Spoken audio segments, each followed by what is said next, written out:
history. Take us through the day of the game. We'll open up some questions. Yeah, first of all, let me state that I'm a child of a veteran. He was a child of a veteran. My mom's side was a veteran, and so we love America. And I'm thankful we could bring some fireworks today on Veterans Day, and our military that's past and present. We're very thankful that we get to play a game, and they allow us to do that because of the sacrifices them and their families have made, so we can enjoy the freedom we do in this country. And so we never take that for granted. And so I want to make sure that we love the military and all they stand for and what they do for us. I'm very appreciative of that. Obviously, huge win. I thought the first half was about as good as we can play. You know, second half we defensively was outstanding for 4 quarters. I knew they would be. They had the best week, and they clamped them down for 4 quarters. It was tremendous. I thought offensively we sort of just came and go there in the second half. But to be able to play the way we did and compete the way we did against a team from a good conference, and we talked to our team this week about earning respect. And so we, the Liberty, and our conference doesn't get the respect it deserves. This team played 6 games in the Sun Belt, 3 up, 3 down, and every game was within a touchdown, and we completely dominated them. And so I want to hear that, you don't play nobody. Our conference got us prepared for this game, and you saw what happened. And so we'll take on anybody, anywhere, and I believe in our team and our conference. And so, but when you talk about us and you talk about this conference, I do believe we deserve more respect than we're getting.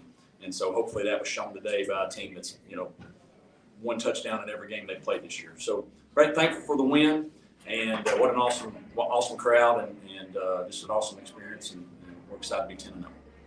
Was that really the message to your team this week, and kind of the motivation was to go out here and kind of make a statement today? Well, it was a little bit. Obviously, you're always trying to win. We focus on the next one, and but being in state, being from another conference that is well respected, and making sure that, hey, we've got to earn our respect, and how you do that is you go play and you go dominate, and we were able to do that. And so that was talked a lot about earning respect, that we don't get it, and the only way you're going to get it is you got to go earn that. And wanted our team to do that, and I think we showed that completely today. Offense today, another stellar performance. What stood out to you the first couple of drives there, the way that you guys were just able to kind of score at will? Yeah, I think we were really balanced, overall. I mean, we didn't could have been, if we'd have done some stuff there in the third and fourth quarter, we'd have had another whatever. But we were able to do some things that on throwing and running that anything we wanted, really. First half, I think we punted once because of a dang penalty. And so we were able to do inside, outside, and then hit our play actions and some of our quick game things. And they actually came out and played different defense than they have all year. But our guys did a nice job of changing up or adjusting to it, and we didn't skip a beat. And I thought our guys made some really nice plays, and just we have confidence that we can score. And I know sometimes that might not happen all the time, but we believe that we can score. And I know right now they're going to be upset that we didn't get another 300 or score there in the third and fourth quarter the way we're capable of. So those guys are hungry to go out, but I can't complain too much. I guess right now I'll find something to go. How do you make sure that when you're talking about earning respect and proving yourselves also, that it doesn't distract just from the process of getting ready for a game? Well, the winning is a byproduct of why we play. And so we talk a lot about why we do what we do, and it's a purpose of playing for our brotherhood and what we're trying to accomplish. And so when you always keep that at the forefront, yes, you can talk about earning respect, you can talk about those things, but we really always bring it back to liberty and what we're about. And we drown out, any noise or those things. Now we have our own things that we do within, but we always try to bring it back to that main thing. Hey, we're playing for each other. We're playing for the guy beside you, and you're going to lay it on the line for him no matter who you're playing, and you're going to do it for 4 quarters. And that helps us stay locked in on what's important and not looking ahead or not worrying about behind. But our guys know the narrative right now. And so instead of me trying to squash it, I made the decision, hey, we're going to feed into that this week. And I think, we came out with intense and focus, and really pleased. Now, our challenge is, can you keep moving, right? Is that just a one-time thing? Or can we play that way consistently? So that's our biggest challenge as we go forward. You also tied a school record with 10 wins on the season. Did you ever think your first season and with 50% roster turnover you be able to have this much success through the first 10 games of the year? Well, you always believe you can win. You probably win it too much the first year. I need to have a little bit of leeway, right, Ian? A little bit of leeway there. But you know what? You feel like, hey, do we have enough the talent at certain positions and all those different things? Will they buy into what you're asking them? It's always challenging when you have that much roster turnover, new staff. That's hard. But all the credit goes to those players because they made a choice. They had a choice to either go one way or the other, and they decided, you know what, we're going to trust each other, we're buying each other, and this is the result of that. And they're playing hard, and so I'm not going to sit here and tell you, hey, I thought this or that. Each week we just try to build a program in a way that's honoring to Jesus and that we use football, not allow football to use us. And those guys have done a tremendous job. And so, but now that you're at 10, you don't want to stop. There were some questions about the defense the last couple of weeks. For them to come out today, 5 sacks, 11 TFLs, and just 10 points. You feel like they answered some of that this week? 100%. I think, and a lot of that stuff, as you go back the last couple of weeks, a lot of the points that we gave up were some busted assignments on our own, right? We did some things that we just shouldn't do, and that allowed some things to snowball on us. And our guys have a lot of pride about how we play and what we do. And I think they were a little, like, hey, we're better than what we've shown. And we had some good practices. We had some guys really step up and say, that's not who we are. And I think you showed that today, the way we played. They scored there at garbage time at the end, and we gave up the 3 points off of probably, I think they got a penalty to get down there. Our defense played tremendous. That's probably the best overall game, 4 quarters that we played maybe all year, and we're capable of doing that if we'll handle the things that we can, and that means we're going to shut people out, but we didn't beat ourselves, we didn't do any foolish things, and we made people try to beat us, and if we do that, then I tell our team all the time, if somebody beats us and we don't beat ourselves, I'll live with that every day. But if we're beating ourselves and Liberty's beating Liberty, that's what you just can't live with as a coach. And this was our cleanest game from a defensive standpoint, assignment-wise and all those things, and they played fast and played hard.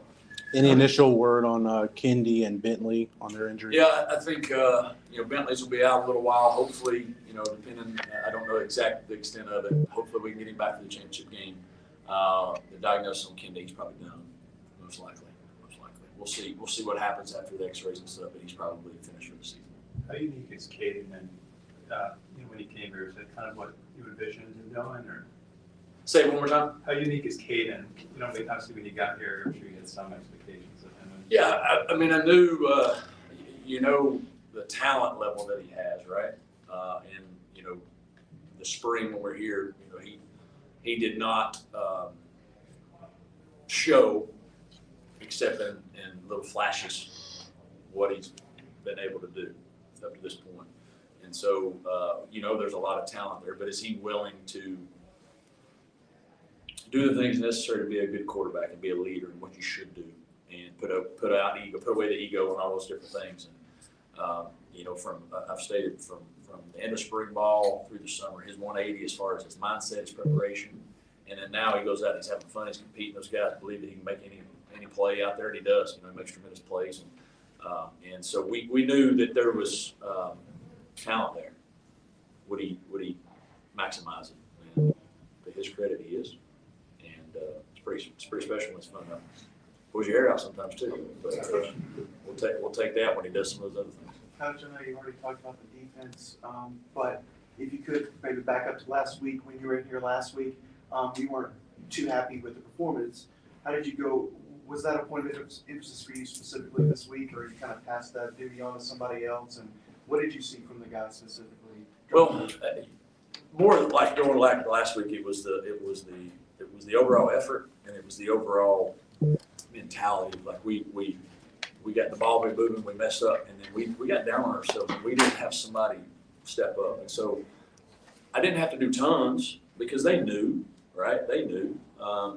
But what I think your job as a head coach is to remind and say, hey, that's not who we are, and you find out why that happened. And they lost their, I won't say the confidence, but maybe the belief they had that they can do something. They lost it a little bit, and we had to get that back. But our team needed to get that back. Like a coach, I can say that.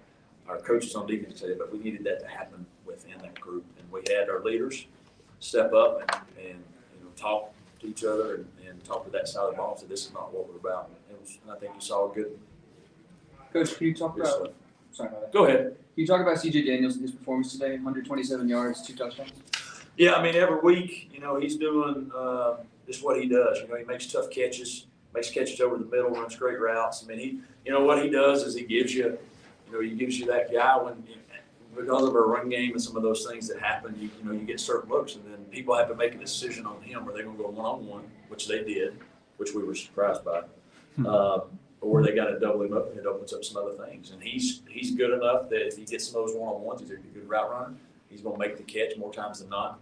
And he's good with the ball in his hands after he gets it. And so, I mean, each week he's gotten better and better, making plays. And then there's him and Caden have got a connection now where he knows, hey, if I get the ball close to him, he's going to make a big play, And obviously, I don't know all of his history when he's been here, but I know he started out pretty well and had some injuries and just sort of, here or there. But he's obviously making the most of this year. And I'll get a shout out to him. This November is Epilepsy Month Awareness.